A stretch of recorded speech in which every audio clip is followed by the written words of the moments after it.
Hey everybody, welcome back. It's me, Marshall, and I'm really excited to talk about the Esper Edgar deck that we'll be playing today. In my last video, we played a black-white Edgar deck that was super strong, went on a really insane 6-win streak, and honestly has been carrying me pretty well since I posted that video. The downside is that even though we took out Is It Dragons with the Epiphanies in that video, the deck was really soft to it. So I wanted to think about how we could address that weakness and still get a lot of the benefits that that deck had. And so that's what we have here today. So if we look over the deck, what I've done is created an Esper Edgar deck that is much more aggressive, gets a little less of the value creatures going on, but still manages to get the really fantastic engine that is Edgar Online. This continues to just eat mono white for lunch and has a lot more game against the decks that aren't committing permanents to the board. I could have built this as a Hullbreaker Horror deck, and I did think about that. But the issue there is that you have to build it a little bit differently. With Hullbreaker Horror decks, you need to be able to leave up enough mana consistently at instant speed to be able to protect the horror as it sits on the battlefield. This deck, as it's currently built, doesn't do that. You could be able to rebuild this deck to do that, but I wanted to try out a more aggressive strategy because most of the control decks that I've played on this channel have been pretty passive, reactive, ready to just wait out to the end game, and I wanted to show something that's a little bit less of the draw go style and more of the mid-range deck that is prepped with reactive answers, and so that's what we have here today. So you'll notice that we only have 5 counter spells in the deck. There's an argument that the washaways could be a split between Jwari Disruption and Washaway. So what I found is that while having to wait till turn 3 to have a hard counter is not always ideal, Washaway is good enough in enough scenarios, especially against the deck that we're trying to hedge against, that having it as our main counter spell is still pretty effective. So we're running 4 Washaways and a Test of Talents. This deck runs 4 Infernal Grasp. This is probably one of the better creature removal spells in the format, and there's a lot of options that can go into this spot. Given that we are playing white, it isn't unreasonable to play Vanishing Verse here. What you're going to see is that this deck is really a blue-black deck that splashes white for a couple specific cards. 3-color decks are a little difficult in the current format unless that third color is just the lightest of splashes, just a dipping of the toes. So Infernal Grasp, because we're leaning more on black than white, is our best option here. If we play Vanishing Verse, there are enough times where we're not going to be able to prioritize white, where we just can't cast it, and it becomes a liability. Now for the sweepers. Meathook Massacre and Path of Peril. In my last deck, I did a 3-3 split. I have been so impressed with Path of Peril that I've gone a 2-4 split. Part of this is that the Meathook Massacre is getting more and more difficult to get value out of in a consistent way. So the third one is getting less important. As a win condition, this deck doesn't take advantage of it nearly as well as the black-white one did. So going down to 2 makes a lot of sense. The Path of Peril, on the other hand, that 3-mana mode against mono white and even mono green is just such a house. And having that 6-mana option with the splash of white to cleave and just destroy all creatures is really powerful. And so this Wrath Suite is really great. Now, one commenter on my last video asked, why not Blood on the Snow? And at that point in time, I was still a little bit more on the fence about this. And I don't think that a Blood on the Snow version of this deck or any other black-white deck is inappropriate. It has a lot of power, especially, honestly, in this deck where there's so many planeswalkers. Like, there's a good argument for going at it. One of the reasons that I started looking away from the Blood on the Snow options is that one of the decks that we most want to be able to prey on, because it's such a big part of the format, is mono white. And if they're playing the Redain version of the deck, which is even more popular, then the lands coming in tapped is even more problematic than normal. The other thing is that Against the decks that it matters having an early Wrath on, having only the option for the 6 mana Wrath version is a challenge. So this is where some of these, what we call modal cards, the cards that do different things in different scenarios, are really powerful. And I love modal cards. Cryptic Command in Modern is still one of my favorite cards, just by how easy it is to mix and match all the different effects based on the different scenarios. So Path of Peril takes that same approach by being really good against those low to the ground decks early on, but still being the 6 mana Wrath later in the game, with the catch that it doesn't get back a planeswalker or a creature when you cast it. What you get for not having that sort of explosiveness is the peace of mind of knowing that, you know, you're going to survive against mono white long enough to cast the 6 mana version of the Wrath if you need it. To me, that has been effective enough of a strategy that I am leaning on it kind of as my default now. Especially for this deck, I have tried both the black, white, and Esper versions of the Edgar decks I've played, both with snow and with regular mana. And what I found is that the Path of Peril decks wildly overperform in my hands. You might have a different experience, and I will say that those sort of explosive blood on the snow turns, just, they don't happen in this deck, obviously. But this deck and the black-white one from last week eke out so much value per turn that it's not a huge loss. So that's enough on Wraths for the time being. I could talk about Wrath Fury for ages. Know that if you do go with the Blood on the Snow version of the deck, it's not an incorrect choice. It's not, I wouldn't call it strictly better or strictly worse. It's just a different choice. And as long as you're making that choice, knowing what you're trading, I think it's a valid one. Okay, moving up the column. Soul Shatter. Having one of these as a way to answer Hullbreaker Horrors, as a way to answer the Hall of the Storm Giants, as a way to answer Goldspan Dragon without having to target it. One of this is really great. It also happens to snag Planeswalkers. Graveyard Trespasser is the first really aggressive card in this deck, and having it in the 3-drop spot is really interesting because we get a ward cost that makes it really punishing for the opponent to answer 1-for-1 because they'll always have to go down on card advantage in order to answer it, and if they're hellbent, they just can't target it for all intents and purposes. And I've absolutely had opponents not put 2 and 2 together and try to use an Infernal Grasp into the ward. They don't have any cards left in hand. Boom. They can't do anything about the Graveyard Trespasser. But even just having it come in on its own, even if it doesn't stick around, being able to attack the graveyard, potentially drain for some life is really great. And if it ever gets to do that on the backside, it just chews through the graveyard like nobody's business. And with enough things being flashed back from the graveyard, or just creatures that are being put there in the aggressive decks that you can then chew up and turn into life, it's really valuable. And note that it goes underneath the 3-mana version of Path of Peril, so you can use Graveyard Trespasser to clean up the creatures in the graveyard after a Path of Peril goes off on the non-cleaved version. I've been really impressed with this card, and it's a really easy to just catch people off balance with this card. We've got Henrika Domnathi. I've got this in as a 2 of. I played it originally in Draft. It was super impressed with it because even if you just immediately pick the Transform version, she doesn't need to attack in order to use any of these abilities. Remember this.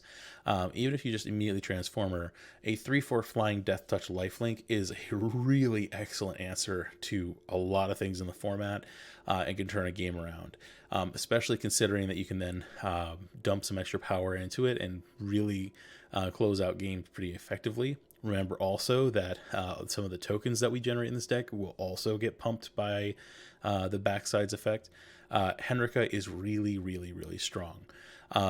being able to edict on the front side, get some card advantage before you flip. Basically, if you don't need that 3/4 body right away, she's a great way to just even and stabilize the battlefield. We have Sorin. Sorin overperformed in last week's video. I have him up to a 3 of in this deck because, you know, for a 4-drop planeswalker, his vampires are really good. They block a lot of things, they gain some life back, and they happen to have flying to help close out the game. Those vamps get boosted by Eddie, the whole reason we're here today. I don't have a lot to say about Edgar. Because he's a white splash and we're trying to be more reactive, we're down to 2 copies in this version of the deck. Between Memory Deluge and some of the other things that we're running here, we do see him reasonably often, and the 2 of lets us play the game where we can have both the Coffin and the Groom out on the battlefield at the same time. As an engine for just getting the board under control and getting ready to close out games, Edgar is just so good. And a lot of decks can't deal with the 4/4 side, and even if they do, he flips over to the Coffin, churns out some butts, and then flips back over. And it's pretty great. I love Edgar. And last but not least, in the 5-drop spot, we have Lolth, the Spider Queen. Really impressed with how Lolth worked last week. Without Deadly Dispute, the upside is a little bit lower here, but having a way to generate a couple butts that can block Goldspan Dragons is valuable. Mana base, pretty straightforward. In the sideboard, it's pretty straightforward. Anyway, that's it for the deck tech for Esper Edgar. Please, if you like the video, give it a like, subscribe to the channel. It really helps me out. And let's go ahead and take this deck for a spin. All right. Next opponent, Darth Tome. Good luck, Darth Tome. All right. This is okay. And just okay. Graveyard Trespasser gives us some action, but we gotta just hope we draw a blue source. Usher of the Fallen. I'm gonna get just so very punished for not having a Wrath in my opening hand, and I deserve that. Honestly, like, well, got rewarded anyway. Never mind. Keeping the whole point of this deck is to have these cheap Wraths that punish the opponent for playing low to the ground cards. We're gonna take a beating here. And that's kind of what it is, but they're going to spend mana getting to that point, and then I'm going to turn around and annihilate them. We've got double black. We don't have double blue, but we can't get double blue, so I'm going to go ahead and just drop another black mana. And then just Zangzadam. There's a chance that they come after us with the Faceless Haven. That's, yeah. It's hard to read what that could possibly mean. In reality, it's probably just that they're trying to minimize the number of cards they need to spend per unit damage, but now the Graveyard Trespasser is a speed bump.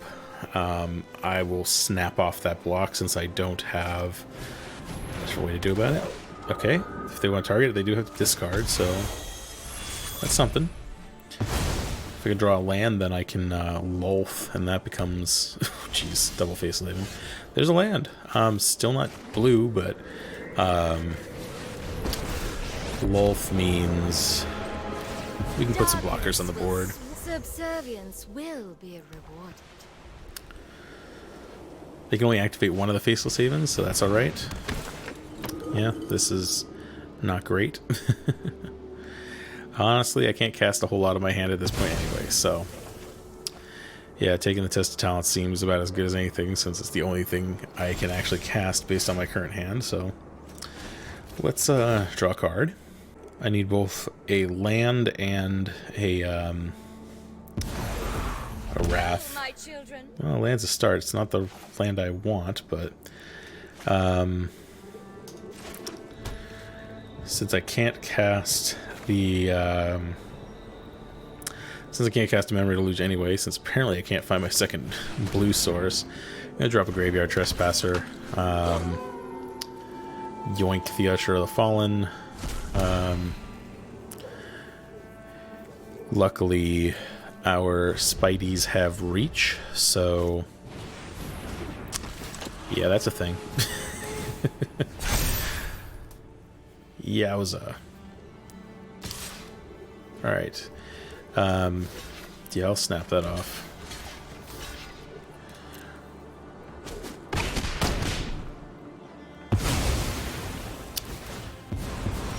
And my power is for Eddie's not annihilation. bad. Draw a card. That's at least something. My hatred lives. Might be able to edge out some tricksy moves with this one, actually. So leave that on defense. They might attack in thinking that the Intrepid Adversary is like gonna make things great. Okay, the Intrepid Adversary is going to continue to make things great. Just not quite as yikes. Alright. Pass to attacks. Do it. Alright. So, blockers. We're going to block like this, because I don't care if Eddie dies. Then we're going to Infernal Grasp this guy. Ow. They trade. I get a token. Do what I demand. And boom. That seems decent. Ooh. So, what to do here? What to do here? Still don't have that extra blue. This is ridiculous. Okay. Make some blockers. Then My will cannot be denied. here, so the issue is if I Meat Hook Massacre enough to kill this Intrepid Adversary, I lose my entire board too. And I could have Meat Hooked first and then made the spiders, and that's probably would have been the right move. But I think, let's see, the most they could have is 3 attackers. I'm going to attack in with this so that I can grab, let's get the Intrepid Adversary. I don't think it matters, but just get a little bit of life back. I should have enough blockers to make things matter. In turn. Now the Glutton is big too. Brutal Cathar is actually surprisingly not very effective. They're going to take my Meat Hook. Yeah, that sucks. That less great. Okay. Infernal Grasp is not bad. So right now the most I can massacre for is X2, which is not enough. My children will X3, that is actually enough.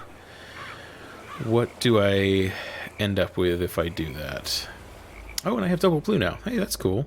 Alright, so if I Meat Hook Massacre here, I'm going to gain a buttload of life, which is kind of cool. And then they're going to crack back for at least 4. Is that worth it?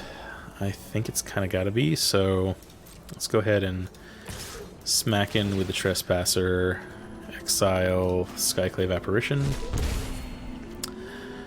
Go to blockers. Because I only have to X3. And it'll kill everything. What are they going to do? I mean, blocking with the Brutal Cathar is pretty... Well, it's pretty free, but it's not actually free. I don't mind getting that damage in there. So let's go X3, auto pay.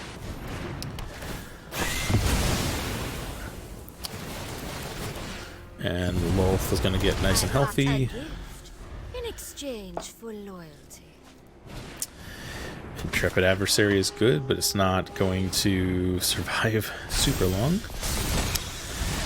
Eddie's back. You will serve me well. Okay. Henrika is actually pretty decent here, because that's an even better answer to... That's an even better way to clean up this Intrepid Adversary, because I get to leave a body on the board. So I'm going to play Henrika, which gets a boost from Eddie. I'm going to make some Spideys. Then now I get to leave up a counter spell and Infernal Grasp for the Faceless Haven. Go to combat. We're both going to sacrifice a creature. I'm going to sacrifice a spider, and they scoop it up. We got it. What was I deliberating over? I have enough damage on the board. Alright, next up is Ultra Butt Chug. Okay, classy name, buddy. But hey, you know what? We're all about doing you in this this channel, so if that's what you want to call yourself, Mazel Tov. It sounds pretty decent. It's got spot removal, it's got mass removal, and if we're up against a control deck, at least we don't die instantly. Got a bunch of lands. Wouldn't mind if one of these were anything else, but I'm not going to complain just yet. So, keep.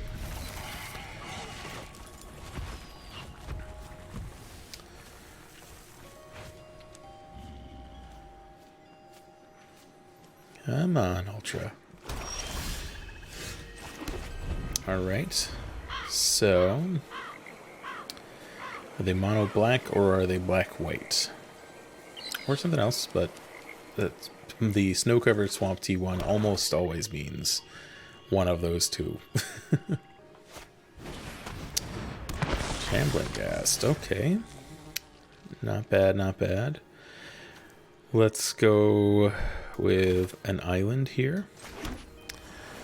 I don't think I'll be casting Infernal Grasp just yet, but this gives me the option to potentially save the Brightclimb Pathway for later. I don't think it's super relevant, but we'll get there. Woodland Chasm. Ah, okay. Black-green. That is a deck.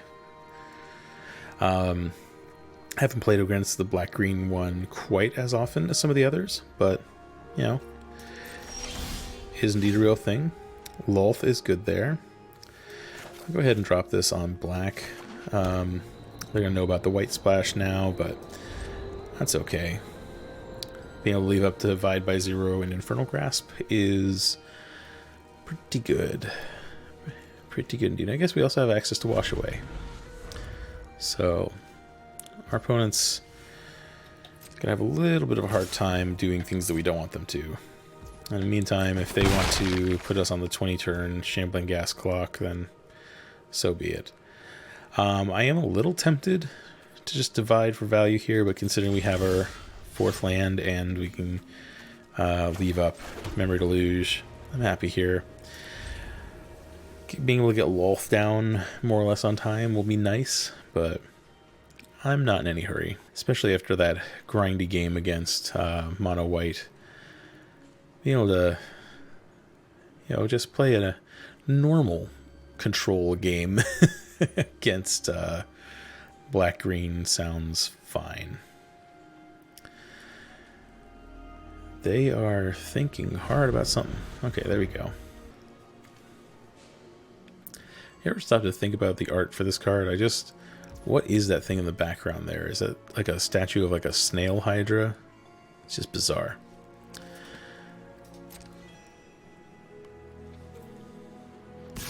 Oh no, it's 1 damage. Whatever will I do? At this point, like, you know, if they give me something worth dividing, divide it. If they don't, they don't. But they are stuck on mana, so I am not going to be going out of my way to kill that Shambling Ghast. No siree. Take a land and another Path of Peril. Taking a second Lolth is actually potentially pretty good there, but I like the Path of Peril, because eventually they're going to want to kill us with damage, and that makes it difficult. Here, take Clearwater Pathway. Eventually that gives me, having access to 3 blue lets me eventually divide and wash in the same turn, but for right now, what do I want to do? I could Lolth and start doing things, or problem is I'm going to be kind of obligated to block in this case, but I really don't want to. I could probably regret this, but they're a bit stuck on mana. That's not a... So putting them in a situation where I'm incentivized to give them a treasure is not ideal, but... I will not cry. Okay, fine. My will cannot be denied. I will discard... Let's do Soul Shatter. I think that that's currently the narrowest option we have. Alright. They got their land. Deathcap Blade. Nice one. Alright, this is where I'm kind of wishing I had left up some mana, but, you know, can't win them all. Here, they're going to get their treasure eventually. If I Path of Peril, and there's what it is. I'm going to go ahead and no blocks. If I can leave up these Spideys for next turn, I can disincentivize the block with Esca's Chariot. So then I can drop Graveyard Trespasser. Then leave up Infernal Grasp. It's not an amazing exile with the Trespasser, but better than nothing.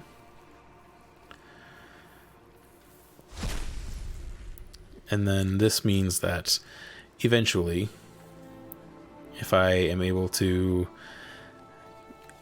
end next turn with the Trespasser still live, I could potentially Path of Peril and then leave the Trespasser alive to go on the offensive. Now our opponent's drawing lands. That seems decent. Lolth. Zang's a damn. Yeah, that's fine. I suppose. They're gonna make the spiders and then use them to crew, which is not quite where I want to be, but... And I, the generous one. Real question is, how all in do they go with their attacks? Okay, they're gonna crew with cats. Okay.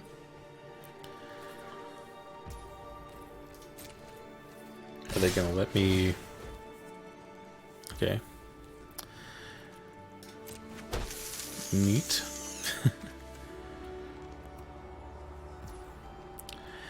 Pass to blockers. We'll happily double block here. Block like that. That's the damage.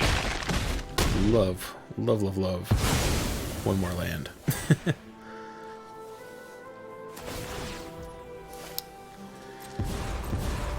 Subservience will be okay. rewarded. Alright, my turn. The divide is good, but, you know, only so good. So we Path to Peril.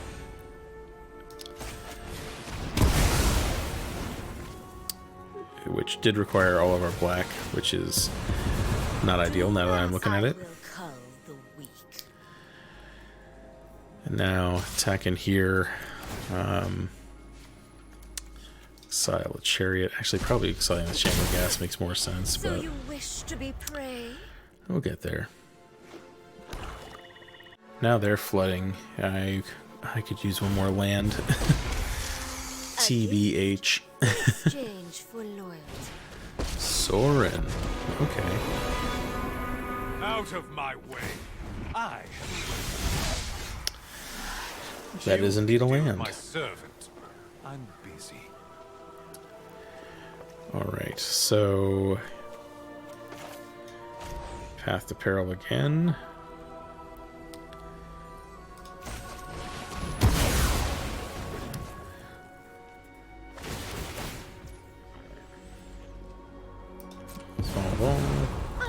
Combat. Slay our enemies. Kill. Exile. And then divide. And then for this, grab Introduction to Annihilation. Excuse my sudden egress.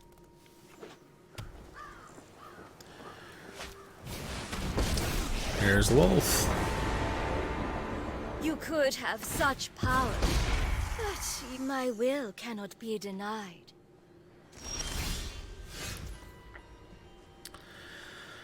Alright, so for this,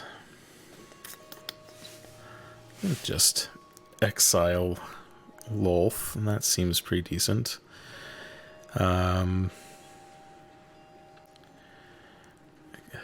That's the real question, is like, what is the priority right now? Lolth is going to continue to be a problem. It's going to be difficult to attack through. Let's just go ahead and get rid of it. They're going to get a card. They're probably going to drop another Lolth, but... A setback. Nothing more. And then we'll sit on the defense. They have Lolth sleeves, so I assume they have plenty of Lolths. I will show you what happens when the spine is squashed. A gift in exchange for loyalty.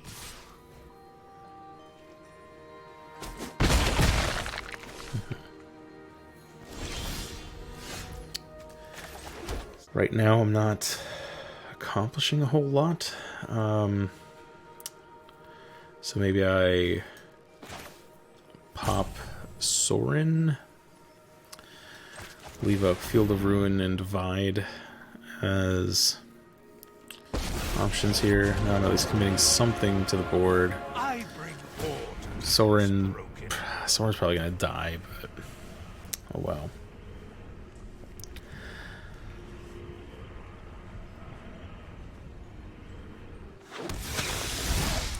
Okay. I bring my own army.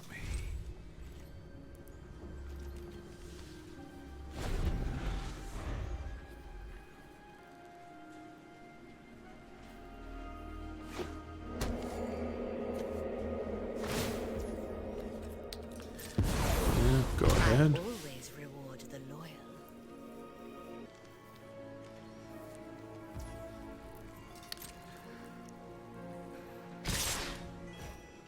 They're just coming right at me. Okay.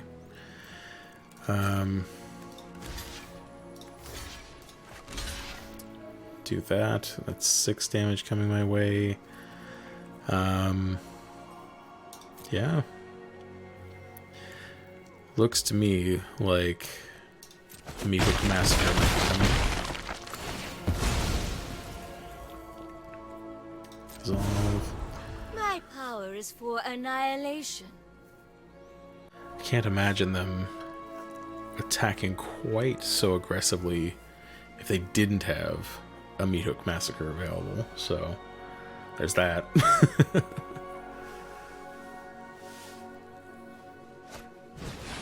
Blood on the Snow. That will also do it. Destroy all creatures. Yeah, let's not. Let's just not do that. This might be where we turn the game on its head, because now I can kill Lolth without a whole lot of downside. I still got Sorin. Then we need to resolve Esca's Chariot is not ideal, but Meathook Massacre is going to make this a lot better. The top card of the library.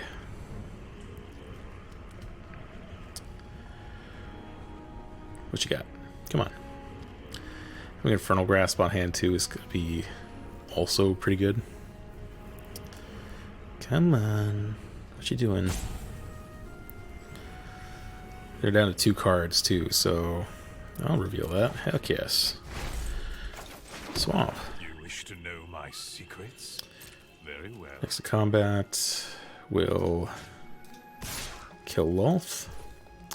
See, they went way too hard in on that Blood on the Snow. Because, like, I've got blue mana, so you've got to be prepared for that. So, here, this X2. Yes, X2 auto pay. Not bad. Now I'm sitting on a lot of options. I can Infernal Grasp. I can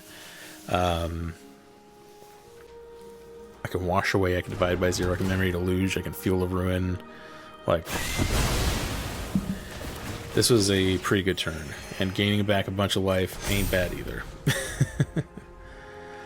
So, it really depends on, like, what they've got in their hand. How much can they punish me?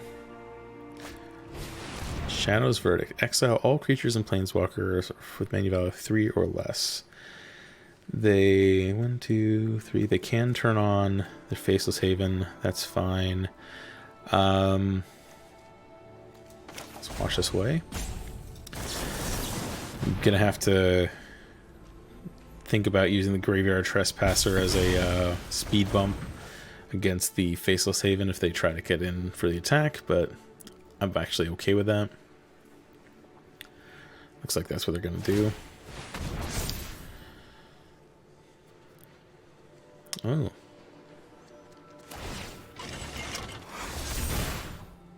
Cool, cool.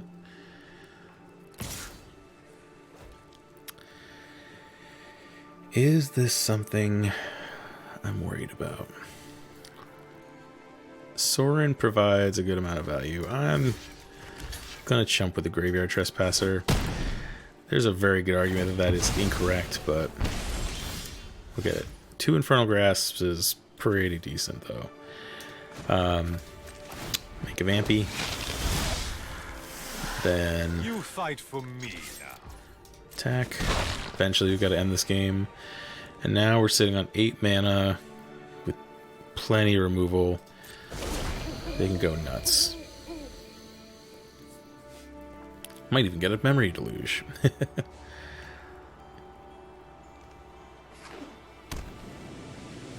What's your last card? Is it any good? I'm going to... That's this... They've only got 1 Faceless Haven. Yes, of course it's that one. Kill the Faceless Haven. I might actually be out of basics, so this may be less less than ideal for me, but we'll get there. Alright. I think I'm going to be short on basics, so let's see, because I've got 2, actually, maybe I'm okay. I've got 2 islands, 2 swamp, and a plains, so I should have enough there, but I'm going to float this anyway.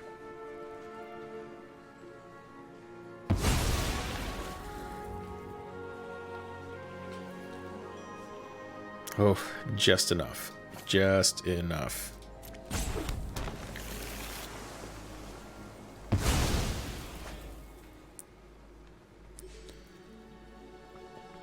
They've been playing well enough that I have to assume that them not tapping the Faceless Haven for mana was intentional. So what's in their hand is probably either ludicrously expensive or just a bluff. So, I'll deluge. I like this. I like this. And my turn. Bonus Sorin ain't bad. I'll take a land. Why not? Blood for knowledge. A fair trade. Cool. So I've got 9 mana. Let's go ahead and attack. And I'm going to Lolth, because I can leave up hard counter, removal, all sorts of stuff. Do what I demand. What you got?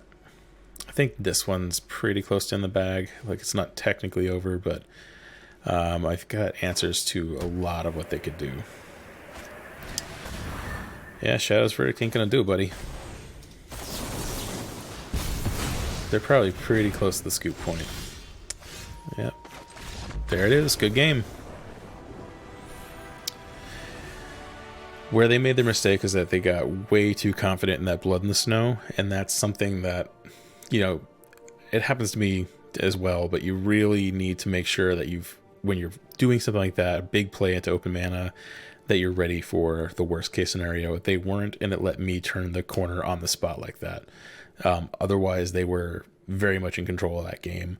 Don't know how it would have ended if they had played that differently, but it would have been a lot harder for me.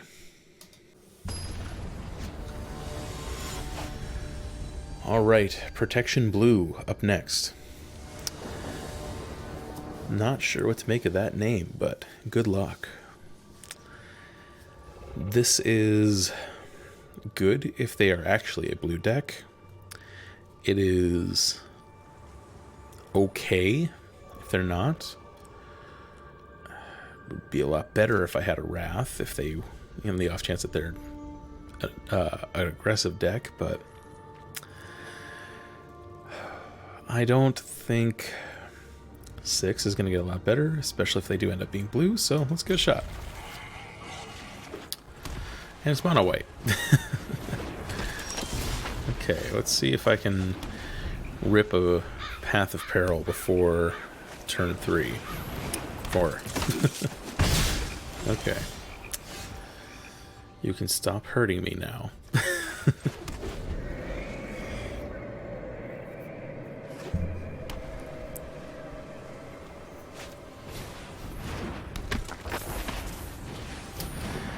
Man, they are really going at it. This is about as nuts as the start of the game. Even if I had a Path of Peril. Oof, that's almost good enough. Even if I had a Path of Peril, this start was not going to be friendly to it anyway. So, I think... Oh, Jesus. Yeah, I think this one's not destined to go my way pretty much no matter what happened. This was the nuts on my opponent's part. Yikes. Yeah, not much you can do about that. That even if I had a hand, opening hand with a Path of Peril, that wouldn't have gone particularly well. If I had had a something else, the spot removal maybe, but yeah, that's just how it goes. All right, so what did we learn this week? First off, we've learned that having counter spells can sometimes be very good. Being able to react to more of our opponent's things in real time is a pretty big benefit. It's what allows us to have some action against the control decks of the format, the other blue decks. So, you know, having access to Wash Away is great. I don't necessarily know that this is the perfect mix of counter spells, if I'm being honest. When the deck is struggling to get access to mana, having to rely on Wash Away as the hard counter is a bit tough. Yeah, I still feel like it's if you're going to rely on just one counter, this is probably the one to do it. And so I don't necessarily know what to go for there. This might be one of the few places where Saw It Coming actually ends up being useful. It loses that edge against the cards that are being played from outside the opponent's hands, but it gets around being quite so costly for the mana base. It's pretty clear how many multicolor pips there are in the different spells that this deck wants to cast, and there was just a lot of times where landing the right colors of mana on time was a bit of a challenge. And so that is something to consider, is that Wash Away requires double blue pretty much anytime you're not going to use the 1 mana mode. I mean, obviously, the Wash Away is almost always going to require 2 blue mana. And so leaving that up alongside trying to get double black and occasionally getting black white, like there are a lot of double black spells here. Even Memory to Lose is just something that didn't get cast quite as often as I would have expected. And so essentially the changes that I think I would make if I were to go back and do this again is that Wash Away might become Saw It Coming, and Memory to Lose might become Behold the Multiverse. Just because we get around some of those weird mana requirements, we're able to better use some of those off turns where we're struggling to figure out what to do with all of our mana. Otherwise, I was pretty happy with most things on the deck. Divide by Zero was not quite as performant here as it normally is, but I think part of that is that we were going up against a lot of Lolths in this particular run, and Lolth does not particularly care about Divide by Zero. But that being said, in the matchups where it matters, it's really good. So, I'm still okay with it. Graveyard Trespasser really performed well. There's a lot of times where it was just a speed bump, but there were games where, we saw it get left behind after a Path of Peril and just completely swing the game into our favor. And so I'm pretty happy with that card. Soul Shatter was not useful in any of the games that we had it in, but I still stand by it as the one of, still pretty decent. This mix of Wraths I think is pretty good. I don't think this is our strongest deck out there yet, but I do think there were refinements, and I'm really looking forward to both trying this strategy again in the future myself, and seeing what you, dear viewer, come up with after seeing me play through it. If you've got some tweaks to the deck or some improvements that you'd like me to try out, drop them in the comments. If you did like the video, please give it a thumbs up. If you're enjoying the content on the channel, please subscribe. It really means a lot to me. And I'll see you next one. Bye.